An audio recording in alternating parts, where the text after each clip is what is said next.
Agencies Drinking Beer is brought to you by Proposify, software that helps agencies streamline their proposals in the cloud and get faster sign-off. Welcome to the 10th episode of Agencies Drinking Beer, a podcast where we interview an agency owner, learn valuable lessons, and of course get a buzz on.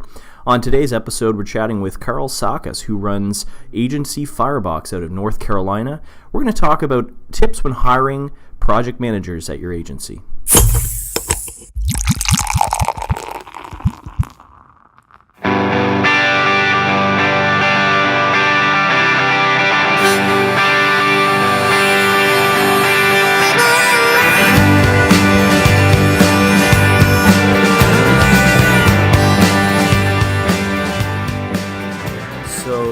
Really good interview coming up with Karl Sakas.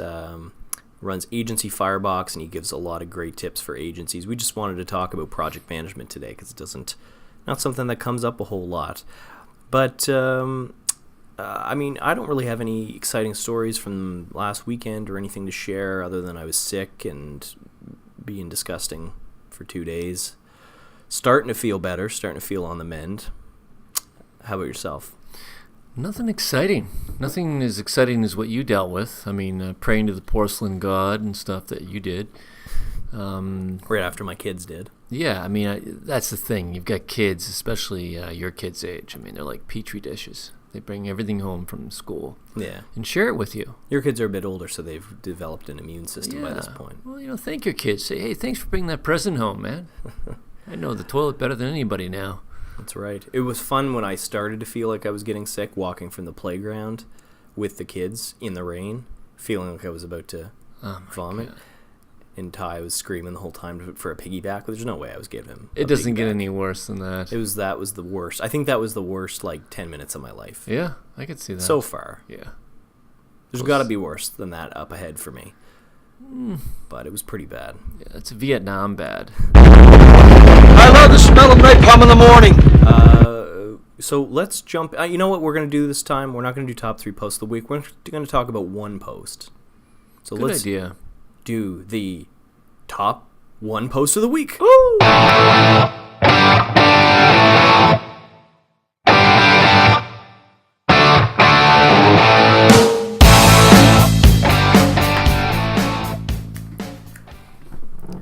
I wrote a really good post in the last week called 8 Entrepreneurs Reveal the One Critical Skill They Focus On to Grow Their Business. This is by Kyle Gray, good name, from wpcurve.com. So what he did was he interviewed, as the title implies, 8 entrepreneurs and asked them, what's the one skill that you've developed over the years that you think is critical to growing a business? So I'm going to go through a few of them, and some of them are the same, but and then we can talk about what we think. One is Hitin Shah, who is the co-founder of Kissmetrics. Actually is business partners with Neil Patel. They run Kissmetrics and Crazy Egg together. So Hitin Shah says that the most important skill that they developed running their companies was the ability to teach others new things, and it's been a multiplier for them.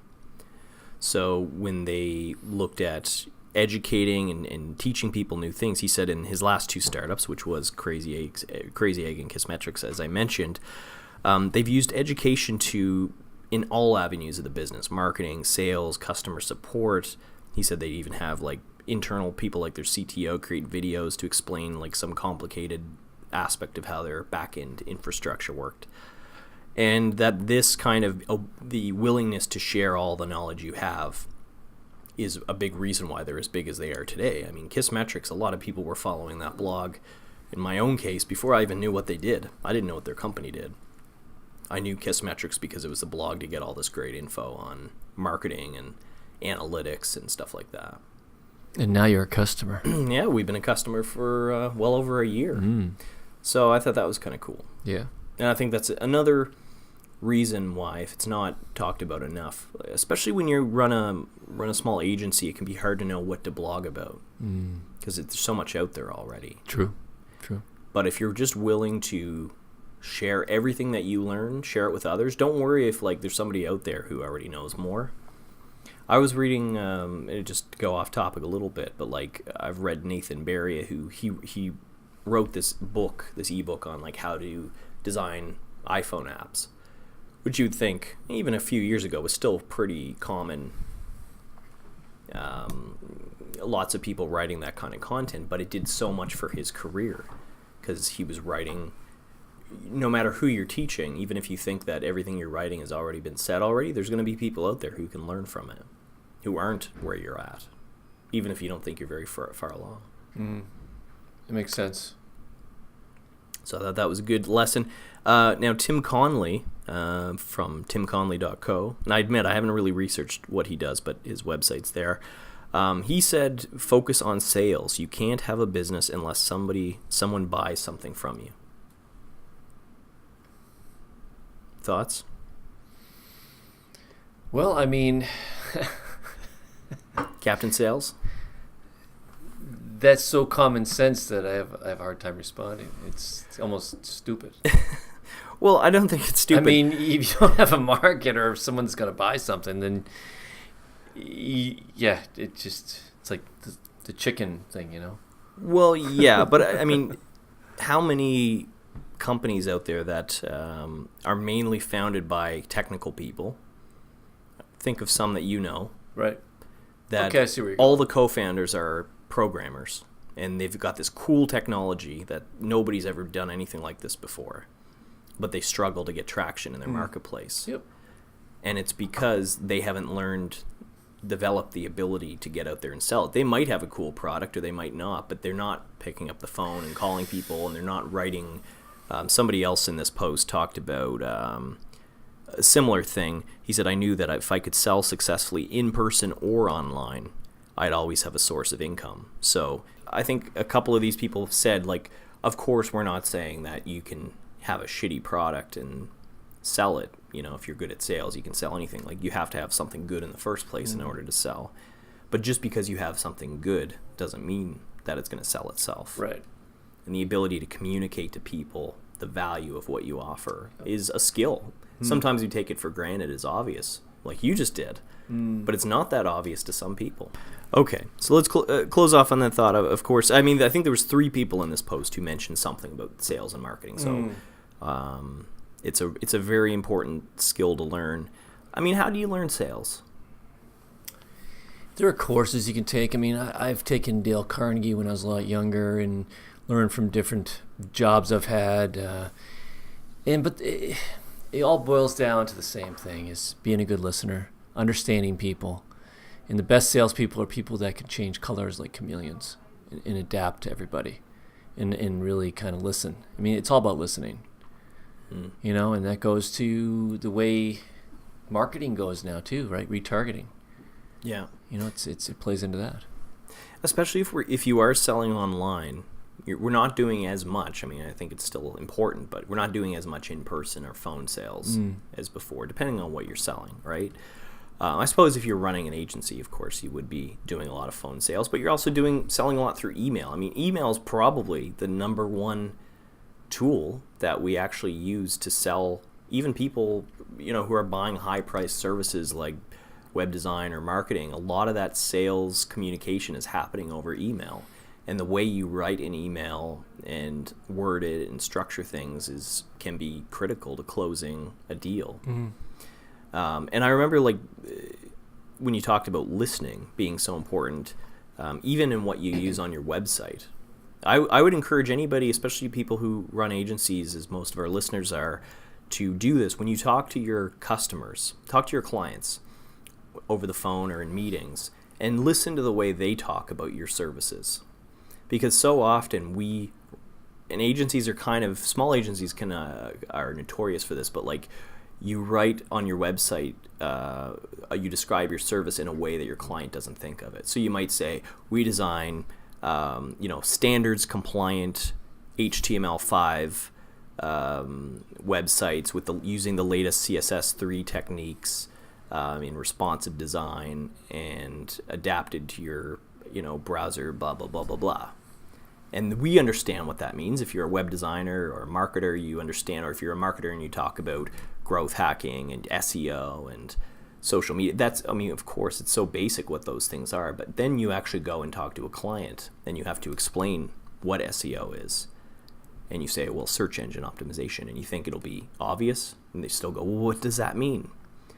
So, that's, I think, one of the things that I would do differently if I was running an agency today, is I would talk to 10 clients and listen to the way they talk about our services, and then actually change the copy on our agency site to reflect the way they talk about it. Because usually when they talk about it, they're talking about, how do you solve my problem for me? It could be, this content management system, I didn't know what that was until I talked to you, but really I needed a way to publish updates easier, or be able to, streamline the approval process of content on our website with our internal shareholders. That's the way they talk. Ask them a simple question. Why did you hire us? And take that, and there's your content. Mm-hmm. Yeah, that's good. I like that. It's very insightful. The other thing that these founders talked about, so two of them said more or less the same thing. One of them said, his name was Jimmy Hayes, I focused on surrounding myself with people way smarter and more experienced than I was. And then the other guy, let me scroll down to him, Brennan Brine. we always get the great names. He's the founder of Clef. He said, it's impossible to know it all, but there are people around who know more than you are and are willing to help. So those 2 points, I think, go hand in hand. Surround yourself with great people. Yep. Do you notice sometimes certain agency owners especially get a little uncomfortable when there's somebody around them who's their employee who knows way more than they do? I've never seen a scenario like that before. And I'm not talking just from personal experience, but also talking to friends and colleagues out there. And, sometimes there's the thought that I don't want to hire somebody who's too good because they might replace me, or not everybody in the, people won't look up to me as much in the agency as the owner. If there's people around there who are talking circles around what I can do. There's a lot of ego in the agency world, let's face it. That's just the way it is. You just said it. You just came out and said it. Yeah. I mean, it's just the way it is. That's the bottom line. Yeah. Why do you think there is? Go closer to your mic, man. Why is there a lot of ego? That's a good question, but I know it seems like the agency owners that we know, I mean, it's par for the course. I'm not saying it's a bad thing.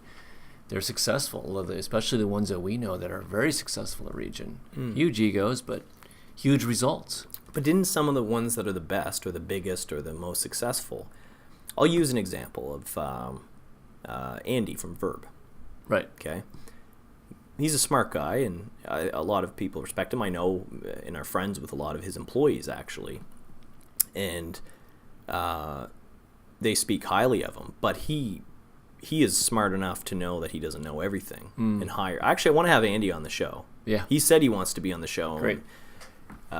We've never made it happen, but I think he would be a great guy to have. So he runs an agency called Verb, and they focus on tourism, travel and tourism. We've talked about them a few times because they're kicking ass today, doing work with all kinds of big clients over the world, like MasterCard and Royal Caribbean and all these big travel, tourism type clients. But my point is that a lot of the friends that I know who are considered the best in the industry, at least locally, in whatever it is, social media marketing or analytics, he hires those people, and they build departments within Verb to serve their clients. And, not surprisingly, they're doing very well. So I think that's something that agency, I think sometimes if you're running a small agency, you want to be the top dog and have people who are kind of junior under you who you can delegate the less fun stuff to, so you can focus on the really fun design work or the really fun dev work. But what I've seen personally in higher growth agencies is they actually hire very senior, not just in terms of age or how long they've been in the business, but senior in terms of skill and knowledge. And they hire those people to build the business for them so that they can focus on the higher level sales and marketing stuff. I think you're bang on most of that. I think, and I don't mean to generalize, and maybe this is crazy, but like Verb, for example, is more of a. I know they're an all-encompassing agency, but let's face it, they focus on web and digital. Mm-hmm. The ones that and I don't see as much of an ego there. I think because it's a more humbling genre of, if you want to call it, of the agency world. I think it's more the traditional, old school. Like, look at Mad Men. Look at the egos there. And that spills over. I mean, I started working for an agency here when I first moved to Nova Scotia. And the owner had me reading all these old books from the 70s, these advertising books. You know, because that's what he knew, and that's what, oh yeah, you got to learn these, and this is it. And they just didn't go in the garbage, but I just put them. I didn't bother even opening and cracking them open. Those were my books, man. You threw out my Right. advertising books. Yeah, right. But no, seriously, I think there's more ego in not wanting to learn technology and progress and stick with that old. And I mean, I know obviously that was God, I'm getting old. That was 10 years ago. Probably or more, 12 Yeah. years ago. So I mean, it's changed, definitely changed. That old Mad Men type thing. I mean, you're seeing a bit of lingering aspects of it, but for the most part, it's gone to the wayside. Even the traditional agencies, though, that are primarily known for doing like TV ads and radio and stuff like that, branding. I mean, they're doing a lot of websites internally. Exactly, it's far and few between now. But the good ones are still, you know, the agency owners are usually pretty far removed from a lot of the day-to-day operation. And, especially now. And so they have hired a team of executives in a lot of cases, a creative director and an operations office chief engineer, officer of operations, or whatever the crazy titles they come up with. But those people run the business. So I mean, and that's even a case of a successful agency. So I think it's a great tip for agency owners is to not, especially when you're new and let's say it's a freelance business that you're growing into, an agency, is don't shortchange yourself and think that, okay, well, I just need to hire junior people under me to take care of the mundane stuff that I don't want to do, or the not fun work. Hire people who are better than you, who are actually going to kick your ass in a way and humble you. Yep. Because eventually they're going to learn your business, and if you can't retain them, they're going to go off and start their own anyway. That's the model that multi-level marketing is. It's basically an upside-down pyramid. They talk about a pyramid, but they said, it's a pyramid scam. Well, actually, no. Traditional business is pyramid because you got your presidents, vice presidents, management, lower-level management, and God forbid you hire someone that's more talented because they may take your job and go beyond you. Where if you flip it upside down and you empower people to be better than you, that makes more sense because you're going to be more successful. And my wife was in that type of business, and it worked for her for a long time, where you empower people you want to hire rock stars because they're going to make you money. If you get a piece of what they bring in. I read the Sam Walton book from Walmart way back. This is like 20 years ago. But his whole theory, or back when he was around, was I'm going to make a little percentage on every screw and every screwdriver and every pair of pliers and socks that are sold at my store. And he actually had the ultimate setup, and that's how he became so successful. When he died, he was the wealthiest man in the world. Sam Walton from Walmart. I love, and we should do more of this. We should do like a look back in history, because there's so many. We always think of the businesses that we're usually running that are in the digital world. I mean, we think of them as being so new and so. I'm not going to say cutting edge. I didn't say that. I didn't even think that.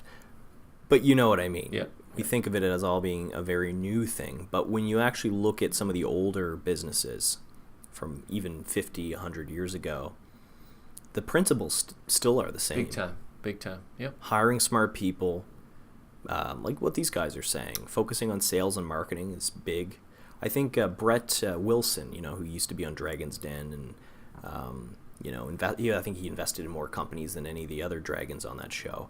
And he said the same thing just recently in an interview on Scott Alford's podcast, was that marketing is the greatest skill any entrepreneur should learn. If they can only do one thing, it should be marketing.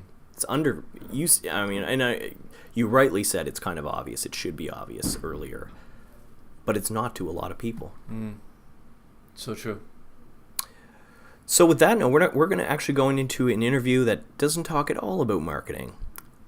It's project management, something we don't talk about a lot, but very essential to running an effective agency. So let's jump into the interview with Karl Sakas.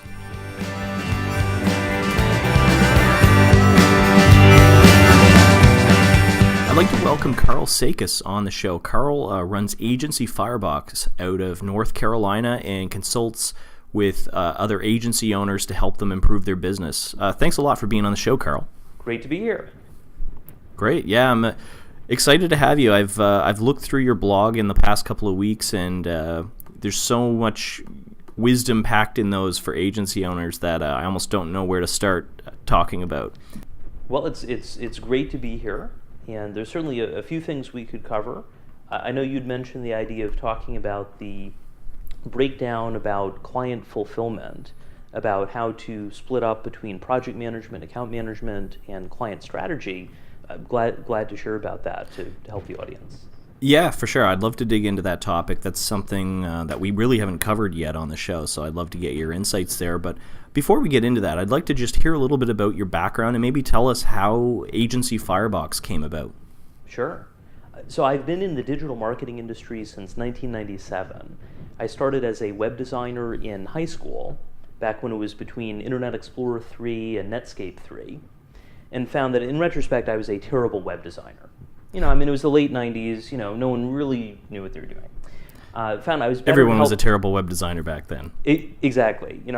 Using tables, I even, thinking back, I even used frames for some of the sites, which, I guess that was how you would do a persistent navigation then. Did you stick with Times New Roman or Arial mostly for the fonts? It was a mix. It was a mix. I'm proud to say that I've never used Comic Sans. Oh, that's good.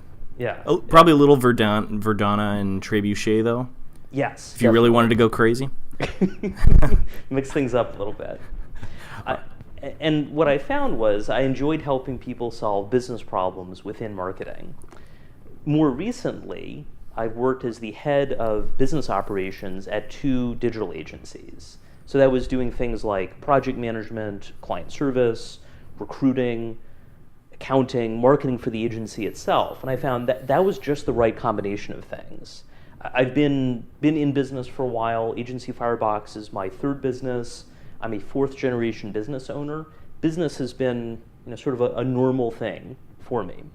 And I found this opportunity, and that's how Agency Firebox came about, where I found that a lot of people who've started agencies love some aspect of the work. Maybe they love design or development or marketing strategy or things like that. And often they'll start an agency, and they find that suddenly their day-to-day is very different from what they expected. They have very little time to do the thing they enjoy doing because they're now running a business. Instead of, for instance, doing marketing strategy, they are hiring people. They are doing client service and project management. They're negotiating with vendors, things like that. And often they've gotten away from what they really love about the industry in the first place. From my perspective, I love those aspects of the business. And so from doing consulting since I was a teenager and doing client service, I found that I could combine my business operations experience, my digital marketing industry experience, and that consultant experience, put it all together, launched Agency Firebox in 2013, and since then have helped clients in 10 countries solving business problems, with a particular focus on clients who have grown rapidly, and they're at the point where they're thinking, okay, I've grown a lot, now what? Often they're overwhelmed from an internal process perspective.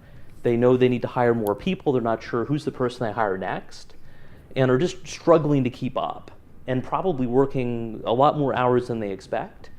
Or maybe they're okay with the hours, but they're not sure they're spending them efficiently.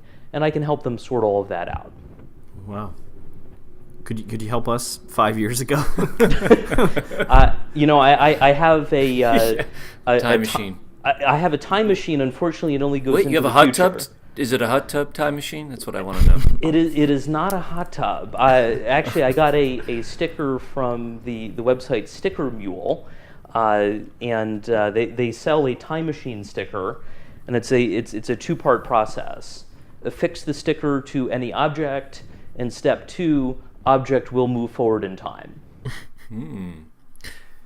Yeah, well, I mean that totally speaks to me, at least. I'll speak for myself. I mean, I think a lot of probably agency owners go through this where you think, is it just me? Am I the only one experiencing this, the up and down nature of cash flow and some too much work and not being able to handle it, or too little work because you took your eye off sales. And I mean, those kind of struggles, what I've been realizing in the last year or so being out of the business is that it's a fairly common problem for a lot of agency owners, especially in that sort of 5 to 25 person agency.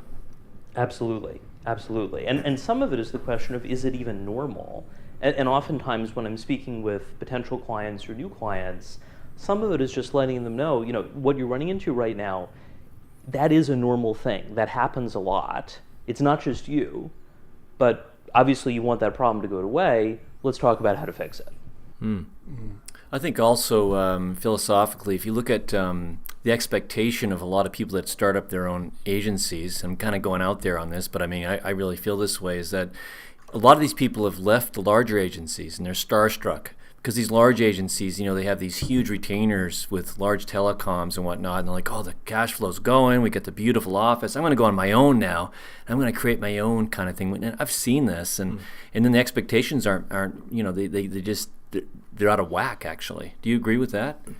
I see that frequently, where when you're an agency employee, that's very different from being the agency owner. Right. When you're an employee, a lot happens for you, either because the agency owner is taking care of it, or you've got coworkers who handle things. For instance, from a client-facing perspective, and touched on this before, the idea of the different roles, there are 3 primary roles from a client-facing perspective. Those are project management, account management, and client strategy. And you have other things that fit into that. You have your accounting person sending invoices, you have designers, developers doing some of the implementation work. Ultimately, though, there are those 3 areas: PM, account management, and strategy. And it's difficult for the same person to do all 3 of those, but the agency needs to do all 3 of those. And looking at, what is each of those? Project management is focused on keeping projects or retainers moving smoothly. The idea is get things done as efficiently as possible. Ideally, on time, on budget, on scope, although as the joke in project management goes, you've got time, budget, scope, pick 2. But ultimately, the goals for project management is around efficiency, get things done. For account management or client service, the focus is around keeping clients happy and managing their expectations. So when a client wants something, figuring out how is the agency going to fulfill it. If there are going to be snags or issues along the way, the client service person is managing those expectations so clients aren't blindsided by problems. And the account management person is also focusing on upselling the clients, identifying new opportunities based on the client's business goals for the agency to help them. And then the third piece, so we've got project management and account management, the third piece is client strategy.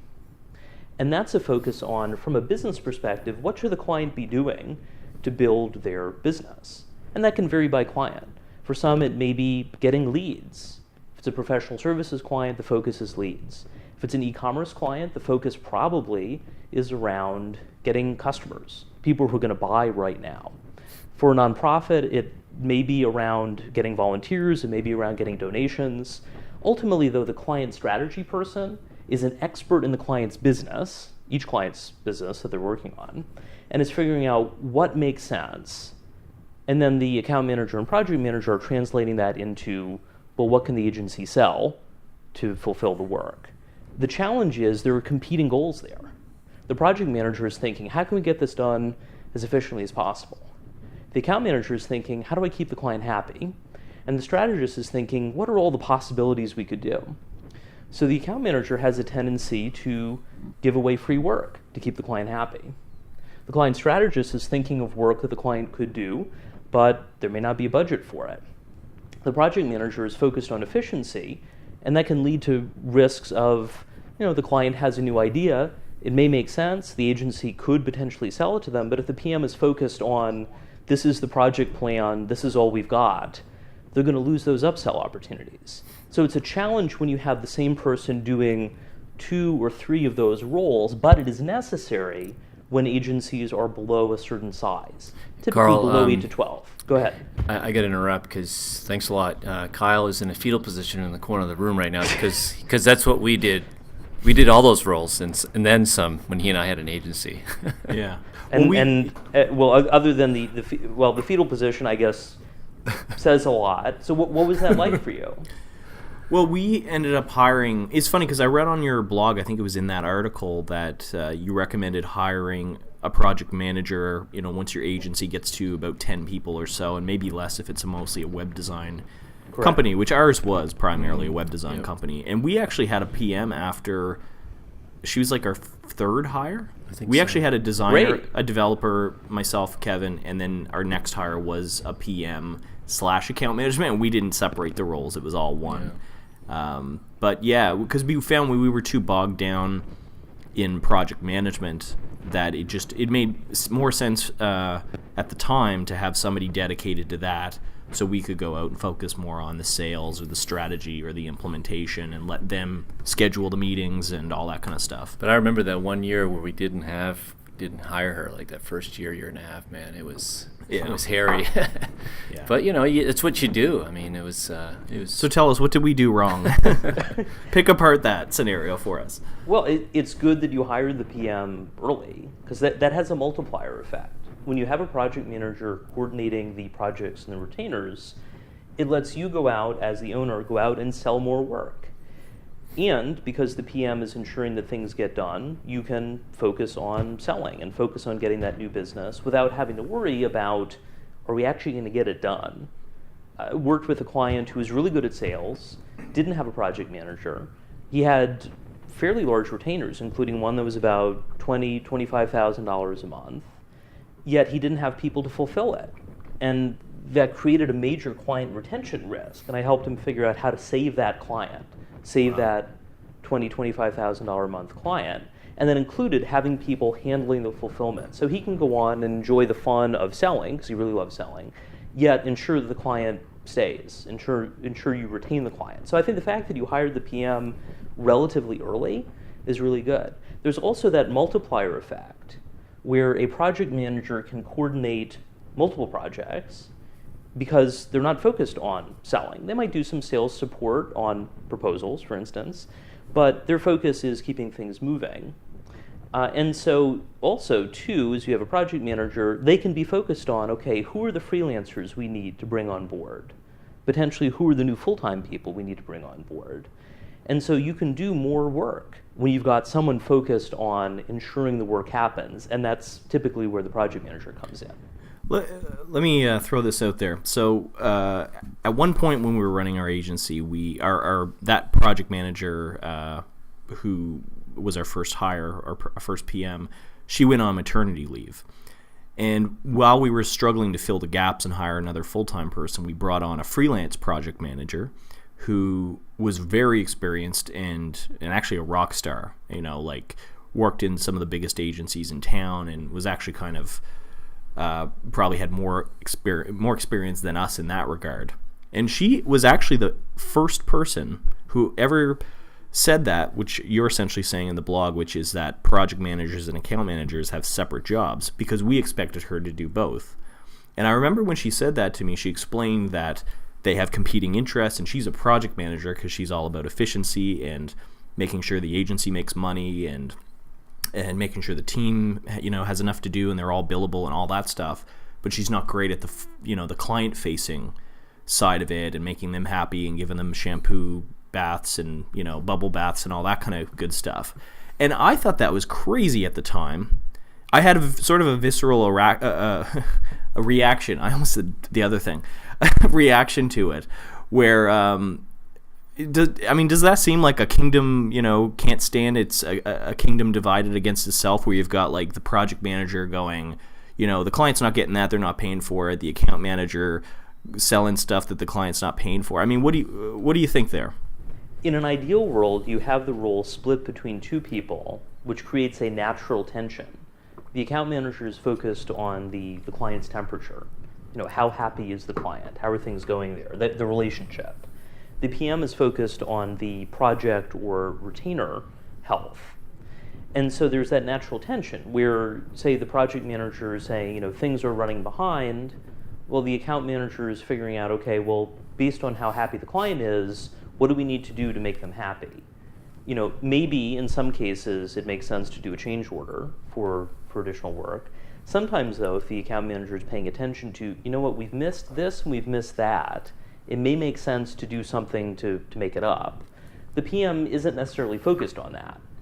So it's tough when you've got the same person doing both roles. There isn't that natural tension. And so ultimately you'll tend to skew one way or the other. If you've got someone doing project management who's really an account manager, they're focused on client happiness, but that hurts agency profitability because they have a tendency to give things away. If you have a project manager handling it, things are probably efficient. They may not be great naturally at managing client expectations about what's going on.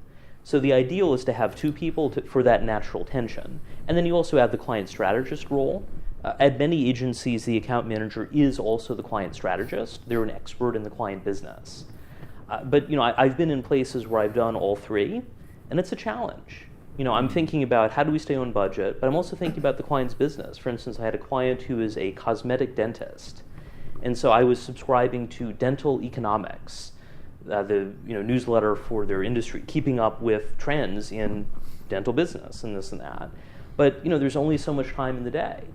If you're handling 1 million clients and you're doing strategy and project management and account management, it's tough to do it all well. I got when I first moved or immigrated here to Canada, to Nova Scotia, I took a job with a fairly large agency, and it was exactly what you're describing. I was the interactive account manager, and then I had a guy named Ed Rushton who was kind of our project manager, and he was the hub. That project manager is the hub for everything. And what's really cool is you develop a relationship with that project manager, and we're still great friends. I think about some of we don't hang out that much anymore. We don't see each other as much, but we still stay in touch, and he's doing the same thing at a larger agency. He's done quite well, but it's an interesting relationship. It could go either way, I bet. There are, of course, a lot of heated debates and challenges you go through, but it's kind of neat. Yeah. The ideal is true for any business partnership, where it may be people who are business partners, it may be people who are coworkers. The ideal is that you respect each other's expertise. For instance, as a project manager at an agency, my focus was the project management side. And so often if there were some difficult things to navigate, I would talk to our salesperson and get advice from him on the relationship side to figure out what's the best way to convey this information. One of the things that I learned was some clients prefer email, other clients prefer phone and in person. My natural preference is to do everything by email. It's efficient. I write the email, I describe everything I need, add bullets, add some bolding, send it off, and I can move on to something new. And if a client is a detail-oriented person and likes email too, that works. The challenge is if you have a client who is more of a communicator, or in terms of verbal, they want a phone call, they want an in-person visit. And so if you're using email, it's just going to frustrate them. And what I realized, and in particular through speaking with our salesperson and getting to understand that type better, for my clients that I knew were phone people, I would draft a message we were using Basecamp, draft a message in Basecamp saying, to recap from our call, blah, blah, blah. And then I would call, but I wouldn't send it. I would call, and I would share the key information. And this let me understand what was important to him, what was he reacting to, what did I need to clarify, and then I sent the recap. If I just sent the recap, he wouldn't have paid attention. He wouldn't have gotten all the information I wanted to convey. Whereas, in a 5, 10, 20-minute phone call, I can convey the information in a way that gets through to him. And then the email follow-up or Basecamp or other follow-up ensured that he got the details so that he or I could search for them later if needed. So it's important to understand how clients prefer to communicate, because if you focus just on what you prefer, your message isn't going to get through. Yeah. I had a question about when you talk about meetings, because again, it's a foreign concept for me, the idea of like project management and account management being separate roles. And I understand what you're saying. The thing that always made me think or wonder was when it comes to meeting, let's say it's like a discovery meeting or a strategy meeting or something where you want more than just one person. You probably want at least a designer, maybe a developer if it's a technical project. You kind of want your team involved in the client meeting. Who is it? The account manager that leads that meeting, or is essentially the front-facing client person? Kevin's nodding, so I guess it's kind of a dumb question. But we never brought our PMs into a meeting. Yeah. I'd say it depends on how you've structured your agency. In an ideal world, you'd have the account manager and the project manager at those key meetings, because it's important that the project manager understands where the client's coming from. If the account manager is conveying all of the key info to the PM, it's fine. I found, though, oftentimes things will slip through the cracks, where account managers often are big picture people and the PM's more of a details person. If key details slip through the cracks, the client is not going to be happy. Because the client is thinking, okay, I'm working with an agency. If I tell one person at the agency, clients typically assume that magically everyone at the agency will know what they shared. They might say, for instance, my boss is going to be out of town in 2 weeks, FYI. If that info doesn't filter back to the project manager, or the project manager has structured the schedule assuming they're going to get a sign-off while the boss is away, well, that's going to throw everything off. So if the account manager relays that information, the agency's fine. If it doesn't happen, that's not good. So you need to find the combination that works for you. So it's really going to depend on the agency. Yeah. Well, I mean, I think, and for better or worse, whether it was a good decision or not, I mean, Kevin and I always had the idea that we wanted Headspace to be very flat. You know what I mean? If a designer needs to talk to a client, he or she can pick up the phone and talk to the client, because what we saw at other bigger agencies was that there was a lot of layers, so that the account manager didn't really know maybe how much budget was left in the project. The project manager knew, but the project manager didn't really have a firm grasp of all the intangible stuff that the client's needs and wants and what they're looking to achieve. So they were kind of like a robot that just managed schedules and that sort of thing. And then way down below, you've got the people actually executing the work, the designers and the coders and the writers. And I mean, does that seem to get, is it necessary as an agency grows to take that approach, or is there a way to make it seem less production line? As agencies grow, I typically see them moving from a functional approach. That is, say they have a designer or a developer or others who are handling client service. Client has a request, the designer takes care of it. Or maybe they'll route it, maybe a designer gets a development-related request they can't fulfill, but they'll let the developer know and they'll get it done. The challenge is that as agencies grow, that functional approach tends to fall apart, where, say someone is a designer, they're great at design, but then when a client has a need that, say, requires development or requires marketing strategy, it's a bit out of their expertise. So if they're, for instance, put in a position where they have to quote development work, that's not a good situation, both because it's not going to be an accurate estimate, and it's also not necessarily going to give the best result for the client. The advantage of switching from functional to an account management approach is the account manager is not an expert on everything the agency does. They definitely need to understand enough of it to help head off problems and identify upsell opportunities, but the account manager is an expert on the client relationship and probably the client's business, so that the client has one person to call, their account manager, and whatever their title might be. They might have a project manager title, but they call the account manager, they're the one person who knows where to get things within the agency. It's not the client's job to know, I should call this person about this, that person about that, that person about this. And that's often what happens with the functional approach, where people are first the doer, designer, developer, strategist, and second, they're a client service person. It's easier with that account management role to upsell clients to do new work.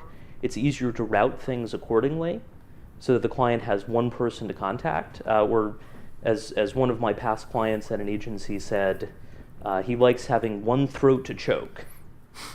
Nice. That was appealing to him. You don't want to have like multiple throats to choke. I mean, that's a lot of work, isn't it? Yeah.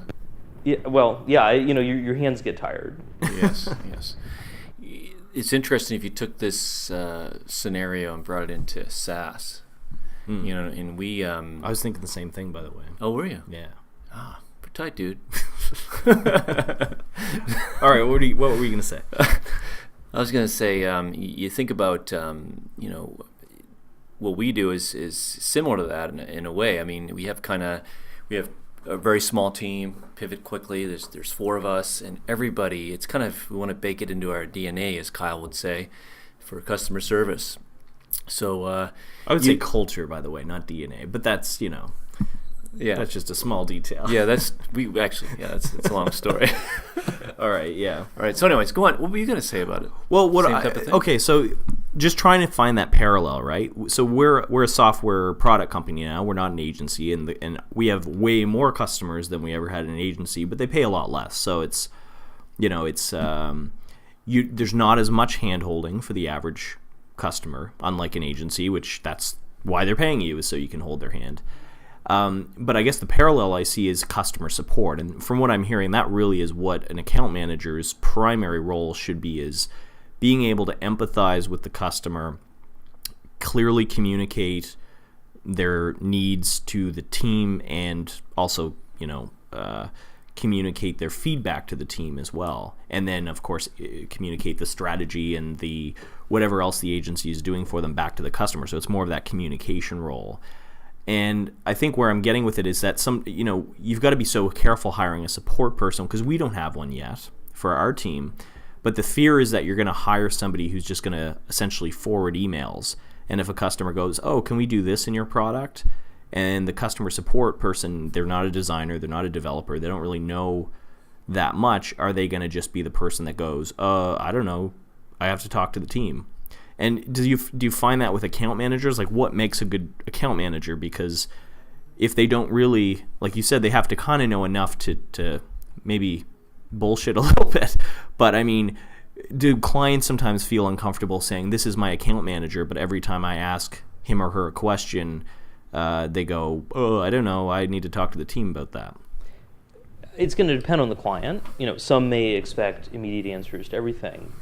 I would say an ideal account manager is someone who's showing empathy and who's acknowledging the client's request. The issue is not that they have an immediate answer, it's that they've promised, "I'll have you an answer to that by tomorrow." Or, "I'm not sure, but one of our experts will. Let me check with them, and I'll let you know by the end of the day." Or whatever it might be. Now, if a client's website is down, they're going to want something immediate. But it could be the immediate is, "Whoa, I'm really sorry to hear that," for the account manager to say. "I'm really sorry to hear that. Let me talk to our developer and see what's going on," or "let me talk to our system administrator," or whatever it is. I'll call you back within 10 minutes with what I have. And you know what? If they can't get through to the developer or whatever's going on, they better be calling the client in 10 minutes and say something to manage what's going on. I'm not a huge fan of providing web hosting services for just that reason. Around, you don't like getting midnight phone calls from clients. Well, don't provide web hosting services. But that empathy is important, and I've written about a concept called warmth and competence. The idea of when people are interacting with companies and with people, they want both. This is a concept coined by Chris Malone and Susan Fisk in their book, The Human Brand. And the idea is that when you interact with companies, you want warmth and competence. That is, competence is they're good at doing the job. Warmth is, what does it feel like to work with them? So for instance, the post office. Whenever I go on vacation, I'll do a hold on my mail, and they never do it right. Sometimes they lose my mail, sometimes I ask them to hold it for me to pick up, and I come back and they've stuffed it into the mailbox. But you know what? They're really friendly. When I go in and they've lost my mail, they're really apologetic. So they're high on warmth, kind of low on competence, at least around the vacation hold piece. On the other hand, you could go to a bank, and maybe they are highly competent at getting things done, but it's not at all warm and friendly. The ideal is that mixture of both, where they are high at warmth and high at competence. And where I see a lot of agencies fall down on that or struggle, they focus just on the competence side. Are we meeting the deadlines? Are we getting things done? Are we getting things done according to the quality specs we want? That's good on competence, but if you want to do better as an agency, you need to focus on warmth too. For instance, maybe you get everything done on time, but then you keep embarrassing your client in meetings to their boss. You make them look bad. Well, that's low warmth. Or it might be, you get everything done to specification, but the client doesn't understand how to use it. High competence, but you know what? Maybe low warmth. If they don't understand how to use it, they're not going to appreciate that you've done a great job building something. You need warmth and competence. So yeah, I'm almost imagining it like if it was a Venn diagram. You've got the account manager who's primarily warmth, little, enough competence to not be an idiot, and the project manager should not be a total robot and have a little warmth, but also their main focus is competency and logistics. Exactly, and it's tough to find one person who's great at both, which is why the ideal, as soon as you get to that point where you can afford it, is split the roles. This idea just came to mind too, which I think we faced a little bit in the past, where let's say Kevin is, courting a lead to become a client, and they get used to dealing with Kevin. They, see him in all the meetings and all that kind of stuff. But then once they become a customer or a client, they're so used to Kevin that it's actually hard to hand the client off, or they have a problem. Instead of going to their account manager or their project manager, they go right to Kevin because he's built that trust. And I've had this in the same way. Some clients would say, Kyle, I've been dealing with you this whole time. Like if I give your agency my business, I want to know that like you're my primary point of contact. And so it was always hard to say no because they more or less said I won't be a client if you're just going to pawn me off to someone. That's because you're so attractive. Well, could blame them, but no. Is that a common problem with agencies you talk to? How is there a way around that? It is a common problem, and it's one of the biggest obstacles in growing from, say, 5 to 10 people, where if the agency owner or partners are the primary contact, they're the expert on each client's business, so they've got the account management piece, and they've also got that client strategy piece. The client is thinking, well, why would I want anyone else to handle my account? Because they don't know me. And the solution to that is for new clients, make sure that you are introducing someone else as the client's day-to-day contact as soon as possible. If you've got a salesperson or someone doing a sales role, as soon as you get to the point that you know that the client is a qualified prospect, especially as soon as you get to the point of sending them a proposal, you want to have whether it's the project manager or the account manager involved, whomever is the day-to-day person other than you want them to be at the meeting, you want them to be sending things to the client, that kind of thing, so that part of the transition is, this is so-and-so, he or she will be taking care of you on a day-to-day basis. And I'll check in with you, once a month or however often makes sense. It's not that you should disappear completely, and you want to be there if the client has problems and they can escalate it to you. But it's important to train people early on, as soon as you know that they are qualified, that the other person is going to be the day-to-day contact. It's tough to do that transition for clients who already see you as the contact. The key for that is new clients, get them transitioned to the client service person, and then start typically with your smallest clients, move those people over. And then with your biggest clients, it can be tough, especially if you've got a gorilla-sized client. My recommendation is any one client should not be more than 20% of an agency's revenue. But a lot of agencies have really big clients. Those are going to be the hardest to transition. If you want a chance of it, you need to get your other client service person involved so that the client is seeing there are other people on their account, there are other people who know their business, who know what's going on. That's the only way you have a chance of transitioning people. But if you've got a client who is 60% of your revenue and you've been working with them directly for several years, you may not be able to transition them. Although the biggest problem there is more from a sales perspective, you need to get more revenue in so that they're not 60% of your revenue, because that is a huge business risk. Oh, yeah. Yeah, we've seen agencies lay off entire teams because they lost a client. It's one of those things that seems to happen. And it's hard to turn down a big client with a huge budget, right? Especially when they're, a lot of those large clients, it's recurring revenue, which is hard to get with the small clients, where you get someone with a nice retainer. Like you said earlier about one of your clients, a $20,000 retainer a month is amazing, right? Oh yeah, I mean, that is a healthy retainer. The key, though, is to be thinking from a risk management perspective. Right. Recently worked with a client to build a damage control plan, where one of his clients is a significant size client, and looked at, okay, if he lost that client, what would he do? Looking at where to cut back on things, people to lay off, that kind of thing. It's not a fun conversation, but that's one of those, you want that plan before you need it. I have a client who makes a list every quarter of her employees, and she ranks them in order by which ones she would lay off first. Hopefully that Evernote file never gets into the wrong hands. Indeed. It's not a fun exercise, and I think to a non-business owner, people would see that as, that's a terrible thing to do. The reality is, it's risk management.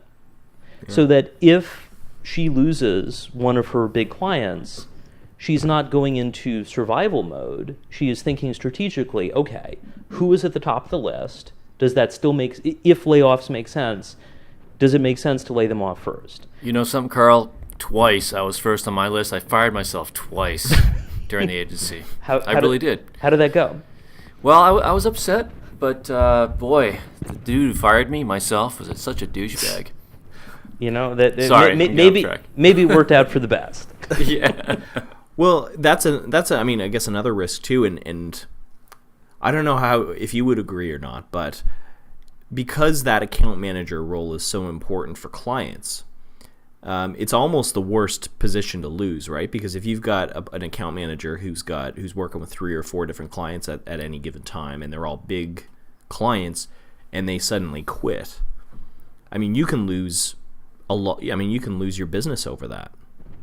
That is true, and I would agree with you that account manager or project manager loss is high risk. It is much higher risk typically than losing someone who's doing implementation, a designer or a developer, because you can find a new freelance designer to get things done. It's not ideal, but it's a lot harder than losing, say, a strategist, where they know the client's business, the client has shared things with them, a year ago, a year and a half ago, and they include that information as they're thinking about what the client should do and what the agency can upsell them. The client doesn't want to have to re-explain that to the new person. So from a layoff perspective, it typically does make sense to lay off developers, designers, and others before the client-facing people. Because think about it. What if you had to talk to a new client contact with your vendors every few months? You're going to have to re-explain everything every time. Now, that's a bit different with a product-based business. When I call the cell phone company, I'm not expecting the new person I talk to know everything about my last conversation, but they also have a system to track the notes. And they'll be like, just one moment, let me review the notes on your account. To me, that's fine. But I'm also not paying the cell phone provider thousands of dollars a month. Yeah, I mean, it's that size of the investment. If we think about anything that we would pay, let's say, $10,000 for, or $20,000 or more, I mean, I guess for big clients maybe that's not a lot of money, but if you're working with small clients, that's a huge amount of money for them. And so, I mean, we've seen the typical thing where if a client's, say, paying you $5,000 for something, which you as an agency realize that's like a small fraction of your overhead every month. It's not a lot of money, but to the client it's huge, and so they expect you to paint their chicken coop and walk their dog for them for that. You know what I mean? It's interesting, Kyle. I don't know if I told you this, but and Karl actually, but I'm just 2 days ago I talked to a client. Before they wanted to sign up, they wanted to chat with me, and she just wanted some advice. She had seen some of our podcasts and knew that we had a background in agencies, and she wanted advice on actually pricing out projects. She felt like she was undercutting herself, but yet she felt she didn't want to overcharge people. Yeah, she should sign up for my email newsletter. I think so. Absolutely. No, we had a nice discussion around that. I wanted to talk about that, Karl. So for anybody listening who runs an agency and they feel like they're at that level of growth, or you're going through challenges that you need help with, I mean, Karl, you're really the guy to call. So maybe talk to us about how can people get in touch with you? What should they be signing up for? Sure. So everything is on my website, agencyfirebox.com. That includes a variety of things. I have a email newsletter, share free advice twice a month. When you sign up, you'll also get a free copy of my ebook. It's a 20-page ebook, so it's easy to read in a single sitting. And the topic of the ebook is around client expectations management. And the title is Don't Just Make the Logo Bigger, Taking Clients from Painful to Profitable. Awesome. I've had people share how they'll print the copy out and share it with everyone else at their agency and applying the information immediately. It's a lot of concrete advice, and you'll get a free copy of that when you sign up. If you go to agencyfirebox.com/newsletter, you can get a quick and easy form to sign up, just confirm, and you're good to go. I also have a lot of free articles on the site. At this point, have almost 100 articles with advice on everything from direction around strategy, about what are some of the key decisions you should be thinking to make sure your agency is working for you rather than you working for your agency. Another is around people, around clients, around recruiting, things like that. And also around systems, around creating systems for your sales processes, systems for your own marketing, systems for project management, and for measurement. And that's all available free of charge on the website. And if people are interested in help beyond that, I'm glad to chat to see if custom help might be a match. It's always a free call to see if things are a match. If not, I'm glad to point people to free resources or to refer them to a competitor if someone else is a better match. Awesome. Well, all that those links are going to be in the show notes, so people can check that out. I've really enjoyed chatting with you, Karl, and I feel like we've just scratched the surface of what we can talk about. So hopefully you'll be on again in the future. You're like you're Captain Agency. That's what I'm going to call you, Captain Agency. I mean, Everybody is a captain of something on our team. Captain, my captain. You are Captain Agency. Apparently I'm Captain Sarcasm. Apparently, yeah. Well, I called you that today. He's a different captain every day. Excellent. Well, I would love to come back again, and looking forward to helping people. Yeah, that's great. Well, great chatting, and thanks again for your time. Thanks Have a great for your time, weekend. Karl. Thanks so much.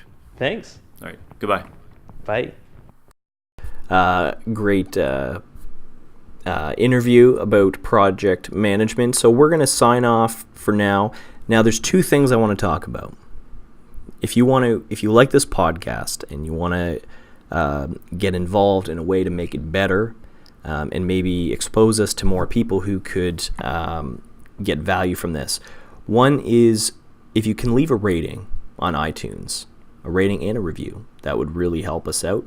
Even if you don't like us, even if you think we're stupid, leave a rating and review. It always gives us something to laugh about on the next episode, like when the person didn't want us to drink beer on Agencies Drinking Beer. That was great.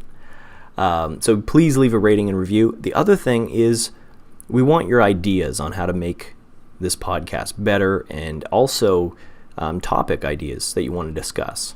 So if you have a question, something, it could be a question that we could answer from our experience running an agency over the years, or it could be one that maybe one of our guests could answer. But if you have a question on, a challenge that you're going through with your agency, you can email it to kyle@proposify.biz. And then you can also record your voice asking the question, and we'll play it on the show, and we'll answer it. I like that. You like that? I just dropped that right on you. You weren't expecting that. Really cool. So please ask your questions. We want to find out what your challenges are, what you're grappling with, and how we can help. So email us or send us an audio file of your question, and we will air it on the show. That's all for now. We will see you next week.